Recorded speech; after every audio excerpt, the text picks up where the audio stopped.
what is the biggest mistake that you made in scaling the marketing team? We made a lot of mistakes, and that's fine. But Max Berry, co-founder at Allegiance Flag Supply. Focus on what is working well for you. What moves the needle for your business? What are our biggest channels? From a performance standpoint is TV. Below that is Meta. Below that is Google. And then anything below that is way, way down on the list. So we've made mistakes where it's like we've tried to focus on channels that we haven't even tested yet. We went all in on like a YouTube organic channel, and it was a mistake, not because it can't work, but because it's out of order. And like really locking down what we prioritize has been so important, especially as we've continued to scale. And if you go out of order, you can lose a lot of time and resources by doing that. And that's probably one of the biggest mistakes we've made. It's like go an inch wide, go a mile deep on what you know works and scale it.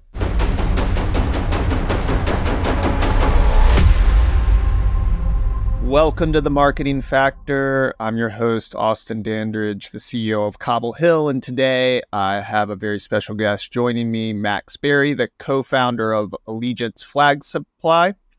Max and his team have been on a pretty incredible journey, taking their business from a garage startup to a thriving American manufacturing success story. In just 6 years, Allegiance Flag Supply has expanded 5 times, now boasting over 50 employees in a brand new factory in North Charleston. Max, thanks for coming on The Marketing Factor.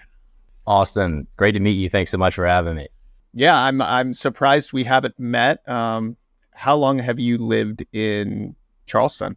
I'm actually from Charleston, so I've lived here really my whole life. Other than I went very far away for college at USC in Columbia. So other than that, I've been here for a while. How long have you been here? I've lived in Charleston for probably 15 years, and have taken a few years throughout that living in other places. I lived in Sydney, Australia for a year, and then I lived in New York for about a year too, but kept coming back to Charleston. But I've been back for about 12 years now. Okay. Yeah, I mean, I'm really excited to talk to you. I became aware of Allegiance maybe through an Instagram ad or something, which, as most people do, that seems to be kind of the way that things happen. Tell me what sparked the idea for Allegiance. Yeah, I mean, Allegiance really started because we were just shocked to learn that so many American flags were being made overseas. And we really thought if there's one product that deserves to be made in America, it should start with the American flag. So we launched the brand in 2018. It's myself, and I've got 2 co-founders, Wes and Katie Lyon, who are a married couple. And it's one of those stories where we had full-time jobs at the time. It was kind of a side business. And really for the first 2 years, there were a lot of crickets. We're not one of those brand stories where it's like we launched our website and people just started flocking to it and we just couldn't keep up. Like we're the opposite of that. So that's kind of how it all started. So who had the idea? Everyone kind of contributed to the idea, or who had the initial thought for it? Wes had the initial idea to do flags. Wes and I, before this, were doing just some like really low level Amazon FBA stuff, like as a side business for we had corporate jobs, and we knew we wanted to get out of Amazon's sandbox and start our own brand. And it was really Wes's idea about like pursuing flags. Your corporate job was in hotels, right? Yeah. Tell me what you were doing for hotels. So if you want to be really, you want to hear some really exciting, cool stuff, I was in hotel finance. I was the guy that really set the pricing for hotels. So like, if you think about airlines and how an airline price for a ticket changes all the time, I was the person that did that in the hotel world. So really, exciting kind of stuff there. Well, I mean, I would think that now they have tools and technology that can do that. Am I wrong about that, or is it still something that someone manually comes up with those pricing for hotel rooms? You'd be surprised. There's still a lot of human element involved with the pricing that goes on in hotels, but yeah, that industry is definitely behind others, like from a tech standpoint. Yeah, we do hospitality marketing as that's one of the verticals that we really want to tap into and have worked across. And we've found, and actually I had a podcast guest on, Tony King, who runs King and Partners, which is a great digital agency in New York and has tons of hospitality clients. And he said the hardest thing about the marketing for hospitality is just the fact that all of the tools are so dispersed. There's no unified system across each company, right? Whereas with e-commerce, you have Shopify as kind of the main hub, or whatever, pick your platform, but everyone seems to be using Shopify these days. And I would imagine that that's probably a bit refreshing for you, Max, coming from the hotel finance world.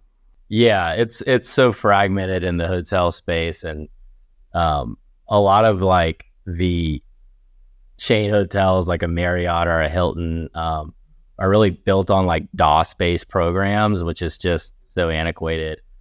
So coming into e-com and you hopping into Shopify and Klaviyo wasn't around when we first started, but now having Klaviyo and things like Gorgeous, and I mean these are so intuitive and so easy, and they all integrate with each other. It's really night and day. So what was, you said Allegiance wasn't an overnight success story, and you guys had started in a garage basically and both had corporate jobs. What were you doing in those early days from a marketing standpoint to get the word out? Well, I would say like it all starts with the fact that first and foremost, we're a bootstrap company, right? So it was our own money that we put in to start the company, which really wasn't very much money. But we've always kind of had that financial discipline from the start to always remain profitable. So even back in 2018, when we weren't doing many sales at all, we were still profitable on the first order. So for the first 2 years when it was really slow, there was no reason to stop doing it because we weren't losing any money. So it all kind of starts there. And, to your question about like what changed, I think we were able to just make so many different pivots and iterations in those 2 years when we were really, really slow leading up to COVID when it really kind of took off. But it was a mix between product iterations, the way we made our product. The first flag that we sold cost $225, which it was like the Rolls Royce of flags, right? And we wanted to make the Cadillac of flags. It was too upstream.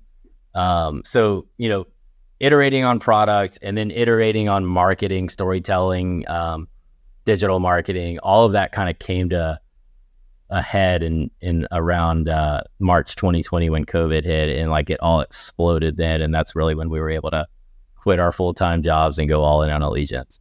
It's such there's so many success stories from COVID, and flags to me don't seem like the natural thing that you would buy during COVID, but I guess it's a unifying way to feel part of something bigger during maybe where everyone is feeling fragmented there too. Yeah, I think it was COVID itself was, I think the reason we were really successful, it was almost a coincidence it happened during COVID. I think we definitely saw tailwinds for COVID just because stores were closing down, and obviously e-com as a category in general just exploded during COVID. But it was also at the same time, like I was saying, when we figured a lot of our own stuff out, from a product standpoint, from a storytelling standpoint, from a digital marketing, and like really the ability to scale Facebook ads at the time, all of that kind of came in just coincidentally at the same time COVID happened as well. So I think you're right. Like flags aren't like a natural like thing that was going to really take off during COVID, but it all kind of worked all together for us. Finding an American manufacturer, how difficult was that for it? And what was the process? I would imagine that seems, you don't have an Alibaba necessarily directory, do you? No, no, not at all. It was difficult. It is difficult. Luckily, it's kind of all we know. So in a way, ignorance is bliss. But like in the early days, it was a big struggle, especially when we really took off. We grew like 5,000% in 2020. And, you know, there were times when our supplier like wouldn't call us back, and we had thousands of orders in Shopify that were unfulfilled. It was a really stressful time. And, it's been a process where, it's one of those things that we could not sustain our growth by using outsourced companies to sew our flags. So we didn't want to at first, but we were forced to bring our manufacturing in-house. And that happened around 2021. And it's been amazing. It's just very difficult. And we really look at it as a moat for our business to stand up a manufacturing operation. And we have that here up in North Charleston. Wow, that's impressive. And what were the biggest challenges there in starting that? I mean, go find me 50 people that know how to sew in Charleston, and then, you know, make it really efficient and make it scalable. You know, like sewing itself it's just a dying art, which is unfortunate because when you walk in the factory, and you should definitely come out sometime, like it's a sight to see. It's really, really cool. It invokes, you know, emotion for some people because you've got 60 people in there sewing the American flag, and it's just all about like, it's really textile manufacturing, and like just especially here in the South, in South Carolina, North Carolina, we have such a rich history of being a hub for textile manufacturing. And in the 80s and 90s, a lot of that got shipped overseas, and that's a huge thing that we always focus and talk about, and what our customers really love. It's really just like things that are sourced in America, made in America by Americans, and that's what we're doing here. But it's very difficult, and I kind of always go back to like ignorance is bliss. Sometimes we just figured, all right, well, I mean, we have no choice, so we're going to do it, and that's what we've done. But it's certainly not easy. That seems like a very powerful way to tell the story from a marketing standpoint, though, is to actually own the process, and you become a bit more able to really tell the story, right? Versus outsourcing it to another supplier, and you can kind of tell the story that they're American made, but now you actually have the proof, and you can probably, you know, from an asset standpoint for content creation, I would imagine you just walk in there with your cell phone and shoot a Facebook ad pretty quickly. Yeah, exactly. That's one of the bonuses that comes with being vertically integrated, especially for us, because our main value prop is really like made in America, sourced in America. And if you have that outsourced somewhere else, like we were doing it when we first started, of course, we didn't know how to sew, and we couldn't do it ourselves. So we had a cut and sew shop in Georgia, but like we would get calls from press, and they'd want to do interviews, and we'd be like, all right, we'll come out to we started the company in Wes and Katie's garage. So it was like, all right, we'll come out to Wes and Katie's house, and we'll, you know, talk to you. But like, there's no flag sewing going on here. So it's definitely like a great thing just to have from a marketing perspective. It's not why we like made the decision, but it's definitely helps tell the story a lot more when you can like see, feel, and hear the sewing machines going and the American flags being sewn. Well, if it was the reason that you made the decision from a marketing standpoint, right, then it wouldn't be as authentic as it actually is. If this was just a cheap trick that you were pulling over, so I do think that it's to me, there's nothing more powerful than having something like that. Do you know Dave Dawson from Urban Electric? I know Urban Electric, but I don't know Dave. So similar, similar type of story there, where American manufacturing kind of in North Charleston and kind of our backyard here for for lighting and other sort of stuff. But you walk in there and it's pretty powerful how many people are actually crafting these pretty unique pieces by hand. And you can really feel it, and I think that's something that's to me, kind of like one of the most powerful things is when you can actually live and feel this stuff from a marketing perspective through actual, like, seeing people produce it and stuff like that. It's powerful. Yeah, it really is.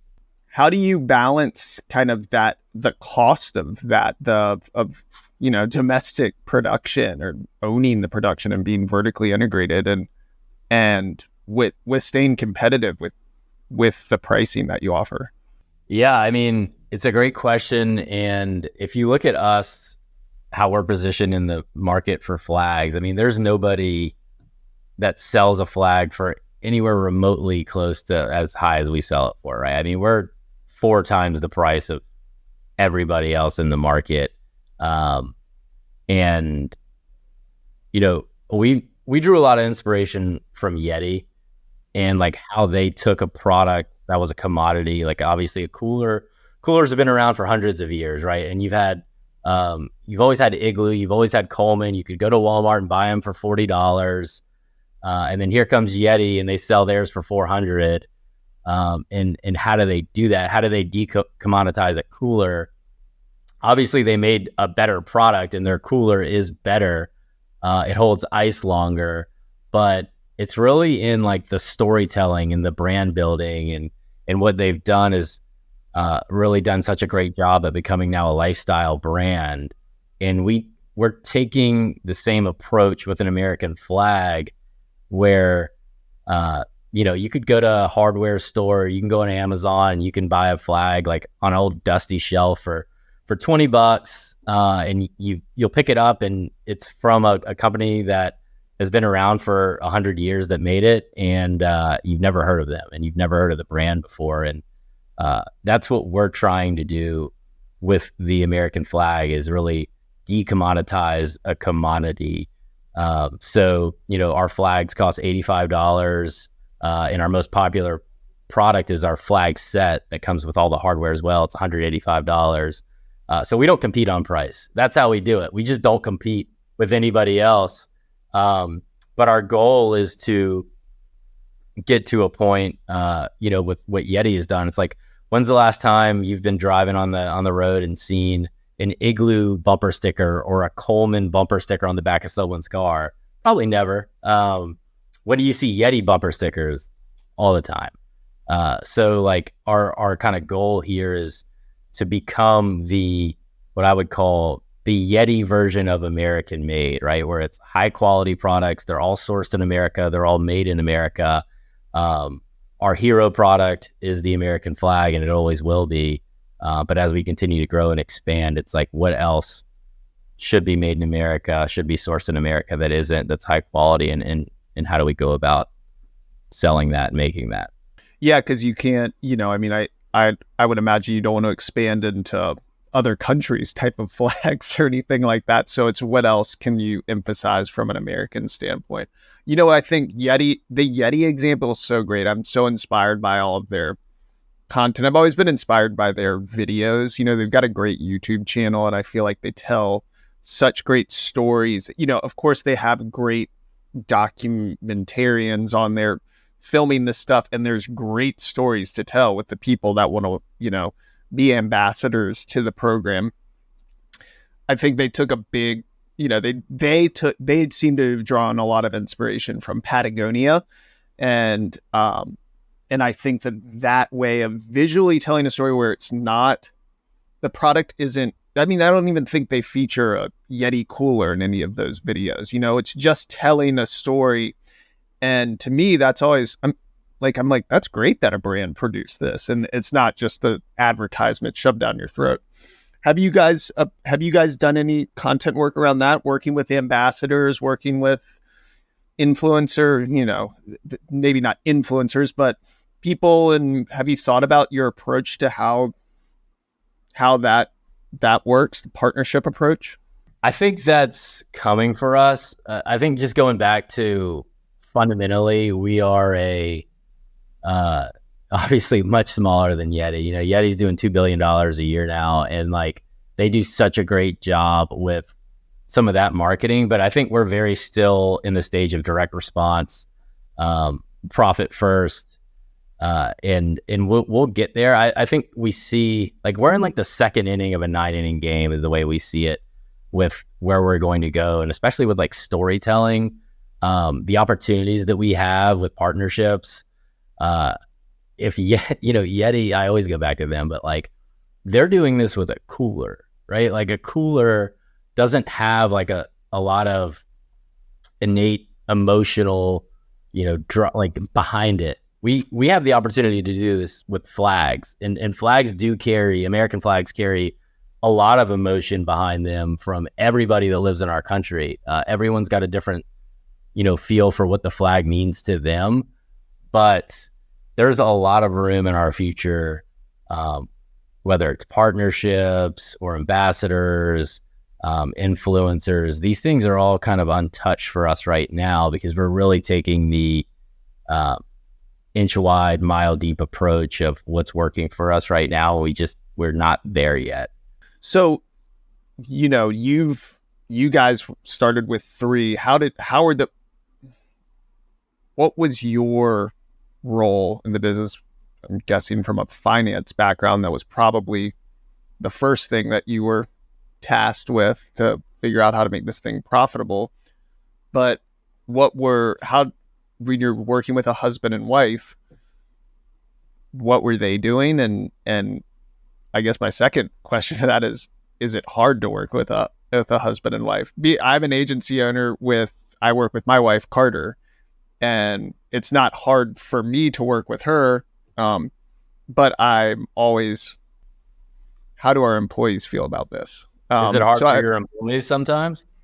That's what, I don't think so. I don't get the sense that it is. I think that we try to do a pretty good job of separating any sort of, conversation out of it, but couples can argue in a different way than employees can argue about a work thing.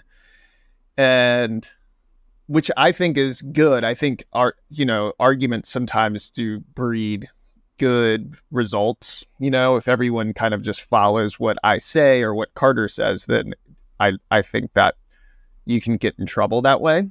So I like to have an open environment, but I do think that I don't necessarily think that our employees are uncomfortable about it ever, but I'm not on that side. So I don't know. Was it hard starting a company with a husband and wife? I think Wes and Katie have done as good of a job as can possibly be done to try to like separate work from home, so that it's not like awkward or anything like that. So it really hasn't been very difficult at all. And like, we all have our own areas that we focus on, and we always have. Of course, like when we started, all 3 of us, like we had to do everything. So my focus is definitely finance, like knowing our numbers and mapping out the unit economics of all the SKUs that we sold and making sure we were going to make money on everything in the first order. But like, I really focused on digital marketing and really any paid performance-based marketing. Like that's still like in my wheelhouse. And Katie is very much like in the brand. How do we look? How do we feel? What do we say? What's our tone? All of that. And then Wes is heavy in operations and also product development. So yeah, I think it helps that we all three have very different strengths and different personalities. And it just so happens that like those are like all the things kind of needed to, like all the kind of puzzle pieces, I guess, to bring the business together as a whole. So that's been really nice that like we don't all like, I'm the finance guy, Wes and Katie don't want to do that. They don't like that. And that's not their really in their skill set. And same thing with like brand and ops and all, like, I'm not great at that, but they are. So we've been lucky in that regard. Yeah, it's great to find good partners who you can fall in sync with, and it just naturally comes from that. And I think Carter and I have that as well. As you guys have scaled, you're at 50, 60 people now? Yeah, we've got a little over 60 people now. So the jump, I obviously from just a sewing standpoint, someone to manage the sewing aspect, but everything else that comes along from an operations and marketing and a HR standpoint for that, what is, the biggest mistake that you made in scaling the marketing team? Well, first, we made a lot of mistakes, and that's fine. But I think it's like one of those things where it sounds obvious, and for whatever reason it wasn't. It's just like focus on what is working well for you, and focus on, like, we call them the needle movers, right? Like what moves the needle for your business, especially from a sales standpoint and a profitable sales standpoint. Like, what are our biggest channels? Our biggest channel is from a performance standpoint is TV. So like national TV ads are our biggest channel. Below that is Meta. Below that is Google. And then anything below that is way, way down on the list. So we've made mistakes where it's like we've tried to focus on channels that we haven't even tested yet. We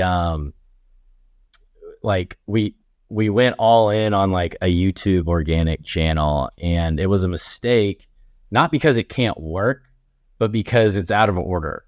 And like just really locking down what we prioritize has been so important, especially as we've continued to scale. And if you go out of order, you can lose a lot of time and resources by doing that. And that's probably one of the biggest mistakes we've made. It's like, go an inch wide, go a mile deep on what works, and scale it and really do that. And we've still got a lot of room to scale on TV, and we still have a lot of room to scale on Meta and Google too. So that's what we're going to continue to do before we spread ourselves to that. And so you were running the digital ads yourself when you guys started. Do you work with an agency now, or do you have those resources in house?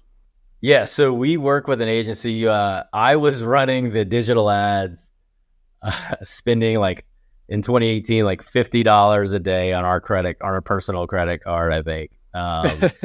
Not getting very far. And those were like, those were the golden days of you could have crushed it. I know. I was struggling in the golden days. So we couldn't afford an agency back then.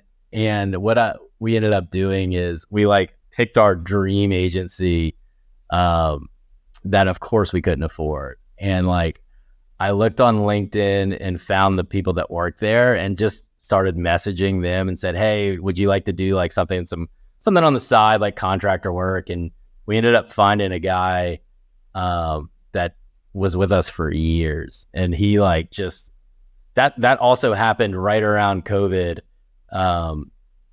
And he just scaled our Meta account, like obviously way better than I could. So we were with him for a while. We're with a different agency now that does our Meta and Google media buying, and then TV, we have that in-house. Wow. So when you think about TV, what are you thinking about? What are you running on the ads for TV, and how are you determining where to place them? So one good thing about just being a direct-to-consumer company is we know our customers. We know who our core customer is. We know what they like, what they want to hear, what gets them interested, what is going to make them pay 4 times the amount that they could buy any other flag for. What story should we tell? So that's huge for us. How have you determined that? Through surveys, through social listening? I think it kind of goes back.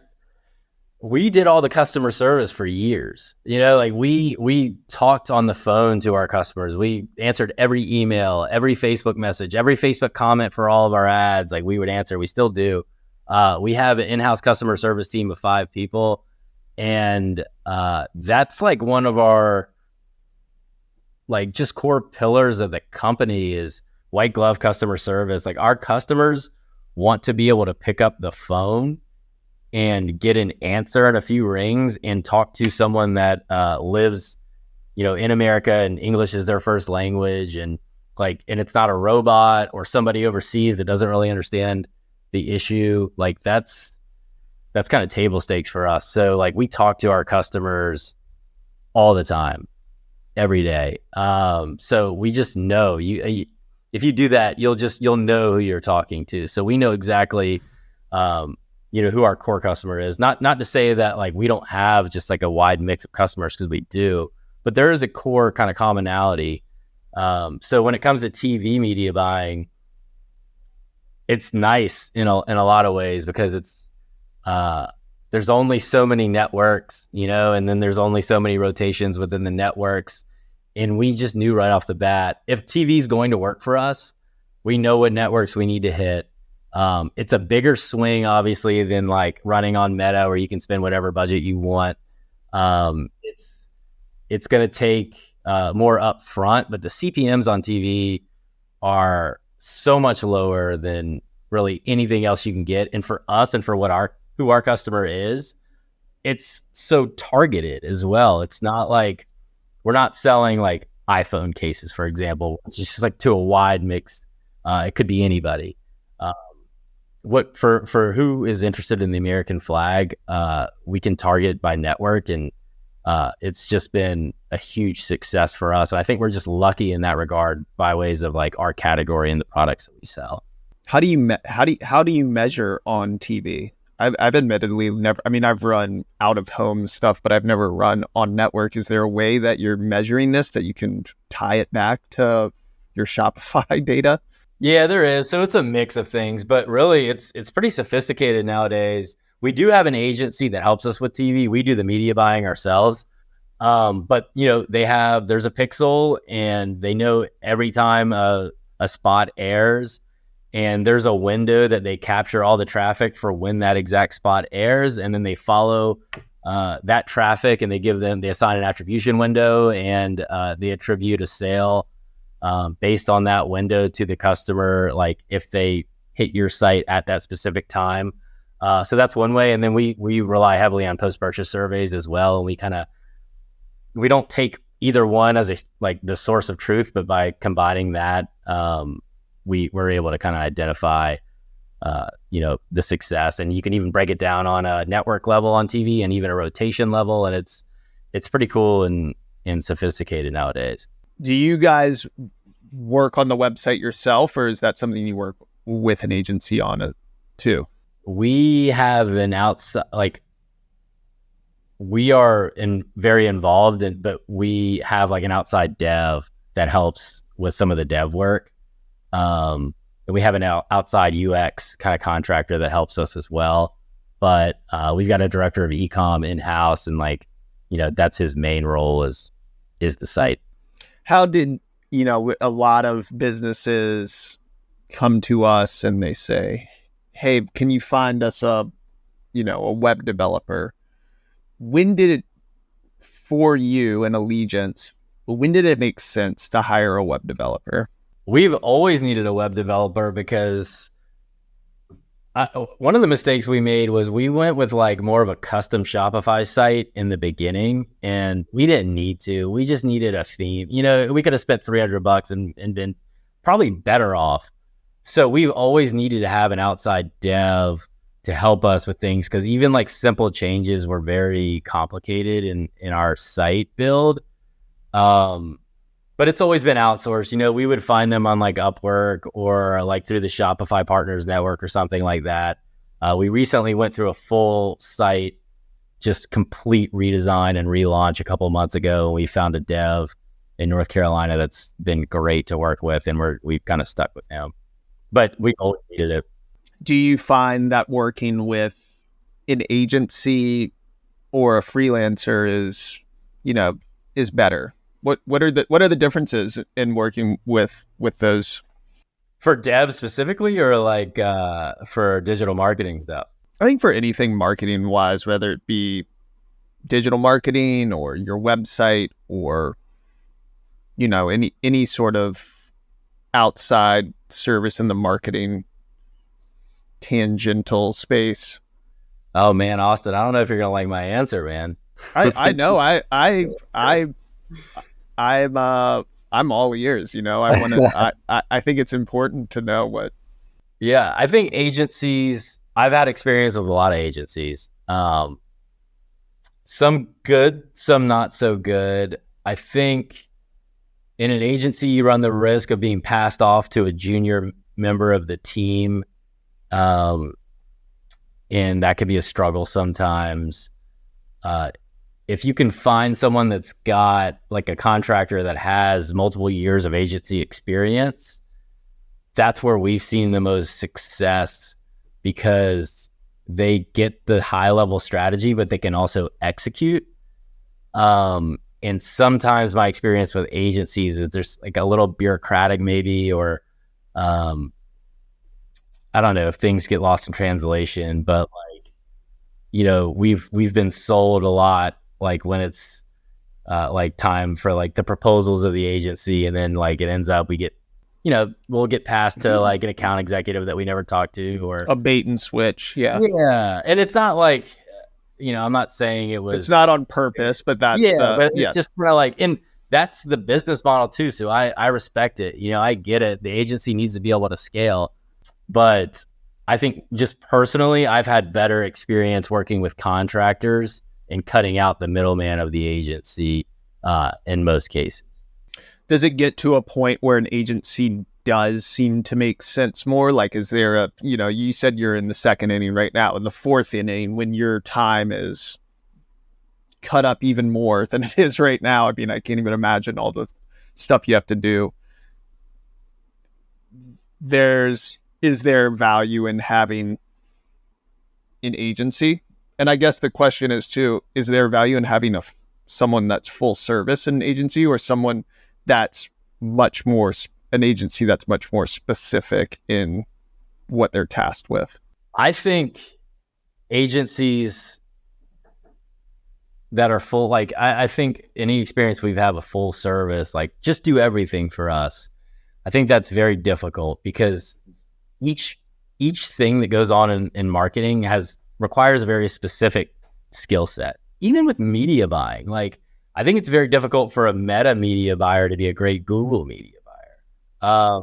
So if you're going to ask an agency like to, run my organic social and run my Meta and run my Google paid and also do like design work, I think you're asking like, who is that? I don't know who is like who's even able to do that. So in my experience, like when you specify like, we need you to be our Meta media buyer, or we need you, like we just hired an agency to do like a brand refresh. I think that was really helpful for an agency to do, because that required like multiple people to do that work. Like we needed a copywriter to set the tone. We needed a designer. We needed someone higher level. We needed a project manager, like perfect perfect time to bring in an agency where like we couldn't just find a person that could do all of that. But in terms of like full service, I just think all these skill sets are so unique. I think it would be difficult to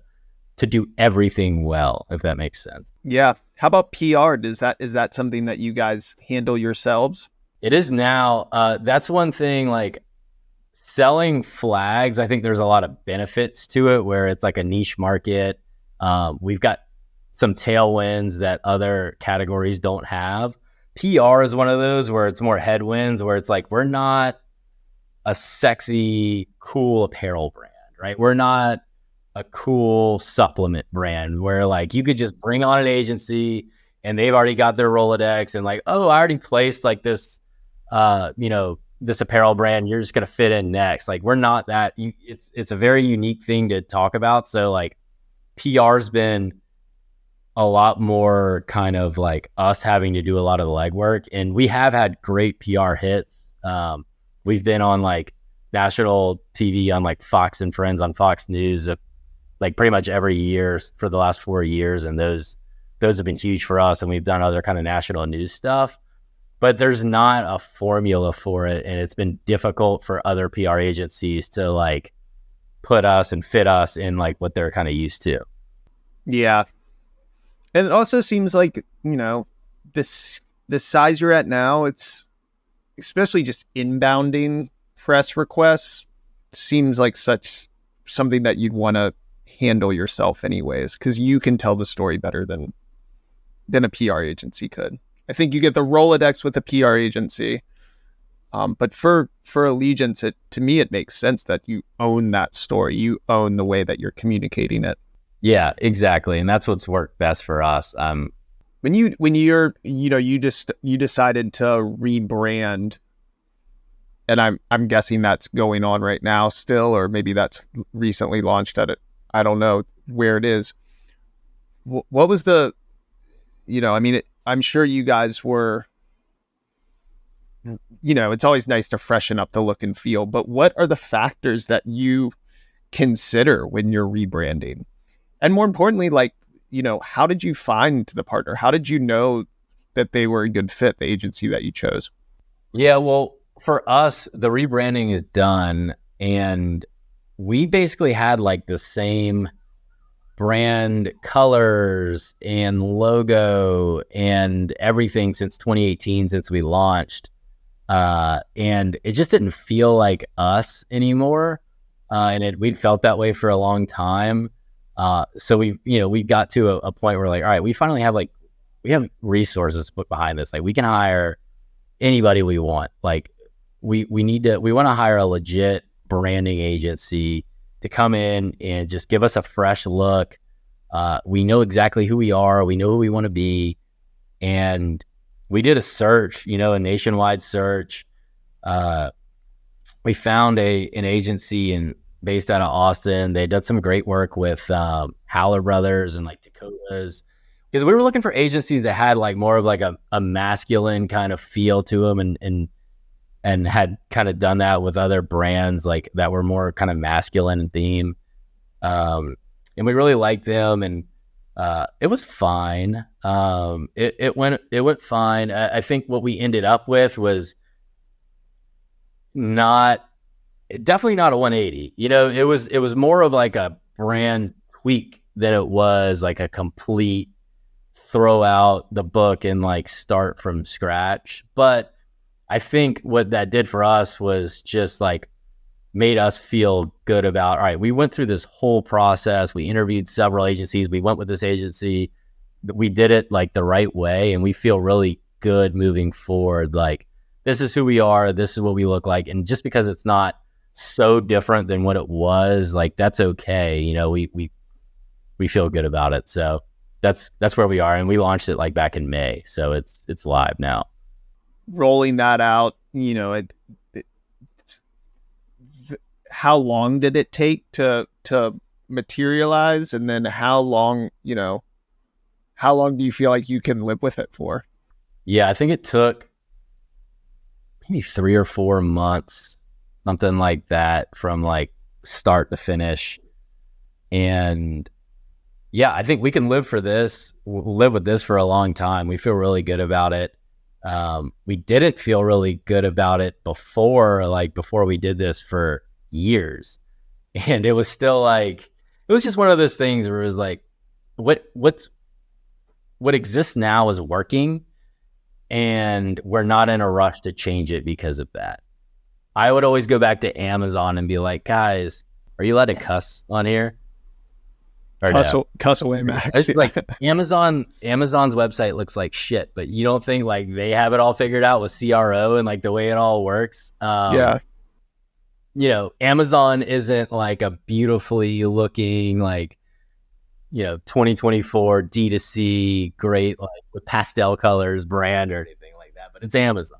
So that was always my argument. I'm the performance guy, you know, like let's just make sure that like we're selling well. But it just didn't feel like us. Like we had some like old colors, old like khaki colors and stuff like that. And I think what we have now will last us at least for a few years. How you know you used Amazon as an example. Obviously, they have that design because they've probably tested various other design tweaks and found that the conversion rate drops or whatever. Is there seasonality to what you're doing, and how are you monitoring your conversion rate, your site traffic, determining when to scale your spend, figuring out the cadence for how frequently you should send the emails out? I know this is a lot of stuff, but I'm interested to know, because you guys feel so in touch with everything going on with the business.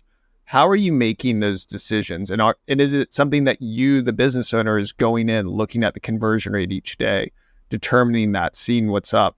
What's your playbook there? I will say this, and like I'm saying this objectively as I can. We have probably one of the most best in class, most robust models that exists in e-com. We've got someone that we work very closely with. His only job, like really, he's a lot of things, but he builds an incredible model. Every day it's updated. Every day it's broken out by every metric, every KPI you can imagine. And we have a ton of visibility on what goes on a day-to-day basis. But like, I think what you're seeing now in like the e-com world, and like what we focus on a lot, is contribution margin. We optimize around contribution margin. All of our spend on every channel is dictated by that. And obviously we optimize around like MER, media efficiency ratio, and we're always looking at that. And conversion rate's big, but like we even go further than that. It's like cost per session, revenue per session, and it's an extremely robust model. And like there are people that work with Allegiance, like their only job is really to focus on how much are we spending on each channel, what's the attribution for each channel, how are we measuring that, and what is our performance, because we want to be able to scale like that. Like things happen quick, and like even in the last 2 weeks with everything that's happened politically, you're right, like it's a seasonal business. Like we are seasonal, but everything that happened 2 weeks ago with like the whole assassination attempt on Trump, and then like Biden dropping out of the race and all this stuff, like that happened out of our season. And we had some of the biggest days of the year, which we shouldn't have from a seasonality standpoint. But because we have such a robust model and know exactly what happens every single day, we're able to scale spend, 2, 3, 4, 5x immediately if we find the opportunity, and we'll do it profitably. And it all goes back to the contribution margin, and really the below that, I mean, we've got all our fixed costs in there. We know like net margin every single day, and we know our numbers, and that allows us to really be able to scale in opportune times. Man, that's music to my ears. I love that. How close are you paying attention to like ROAS for channel specific stuff? Or are you just looking at more, contribution margin upstream? We look at ROAS. I mean, and we use triple whale. I mean, everything is used with a grain of salt. There's no real one source of truth. You got to kind of use them all together. You know, back in 2018, I was looking at ROAS and the Facebook Ads Manager, and that's how I was basing it on. I didn't know the term contribution margin, but I knew what our unit economics were for each SKU that we sold. But yeah, I mean, we do look at it, but it's really a bigger focus on that contribution margin and really like ultimately the net margin after it's all said and done. I mean, that's, I think from a marketer's standpoint, seems like those are the types of partners that we want to work with who can understand that. And that's a lot of the education process that we've been going through with our clients too. It's describing what contribution margin is, understanding what a profitable sale is. When is it, when does it make sense to scale the brand? And I think the trickiest thing sometimes is when they don't know those things. They don't know their COGS. I mean, they have a pretty good understanding of it, but I don't think that they're necessarily, they have a feeling that it's not profitable, right? And so they're spending, $5,000-$10,000 a month on ads, but they're not really growing. To me, it sounds like understanding finance is definitely a big key to y'all's success, having a great brand. But what are some other things that, for those that don't have a background in finance, but still have a great product, how should they determine when to scale their spend? Yeah, well, I think it all starts with product. Like without a great product, you can't really do anything. So you have to have a great product and you have to know your numbers. It's a business, it's not a charity. Like you have to know your numbers. You have to know what your COGS are. There's no way around that. You can't know the answers to any of the other questions if you don't know what your COGS are, what your fixed costs are. And if you're not apt at that, I think you just have to find somebody that is to help you, because without that information, you're just going to be flying blind. And what I see sometimes with brands in the e-com space is there's a lot of talk and first of all, it's kind of like a toxic space to begin with. Like you get on Twitter and you see what some of these people are talking about in e-com, but there's a lot of bragging about how much money somebody raised or what your top line revenue is, and that's not relevant to me. If you're not putting anything to the bottom line, then what's the point? It's a business. You have to figure that out.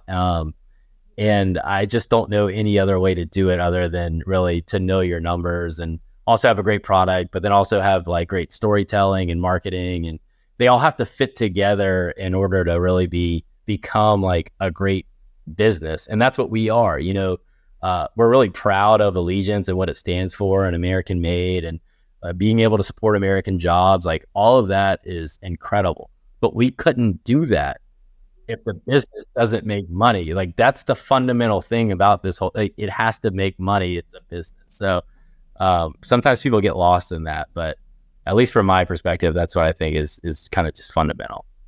That's why you're the finance guy, man. I guess so. It works though. Max, dude, it's been awesome having you on.